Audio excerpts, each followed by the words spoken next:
হরে Krishna. Radha Madhav mini ব্লকে সবাইকে স্বাগত। আজকে আপনাদের সঙ্গে একটা ভালো প্রশ্ন উত্তর নিয়ে এসেছি। মানুষ আর পশুর মধ্যে পার্থক্য কি বলুন তো? মানুষেরও খিদে, আত্মরক্ষা, বংশবৃদ্ধি আর ঘুম, এটাও যেমন মানুষের মধ্যে আছে, পশুদেরও মধ্যে আছে। তবুও কেন মানুষের সঙ্গে পশুর মানে পার্থক্য? ওটা পার্থক্যটা হচ্ছে চেতনার পার্থক্য। সেই চেতনাটা ক প্রকার জানেন? সেই চেতনা হচ্ছে 5 প্রকার। যেমন আচ্ছাদিত চেতনা, সেটা আছে গাছেদের। সংকুচিত চেতনা, সেটা আছে পশুদের। মুকুলিত চেতনা, সেটা আছে সাধারণ মানুষের।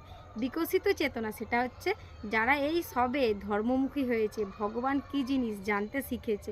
আর উন্মুক্ত চেতনা, যারা হচ্ছে জ্ঞানী মানুষ, যারা হচ্ছে আত্মত্যাগ করেছে, এই ভগবান কী জিনিস তারা জানতে শিখেছে। যেমন ধরুন সন্ন্যাসী বা ব্রহ্মচারী, বা এই যে কিছুদিন আগে এখনও চলছে কুম্ভ মেলা, সেই কুম্ভ মেলায় যে নাগা সাধুদের দেখা যায়, সেই নাগা সাধুরা। হ্যাঁ, হরে কৃষ্ণ।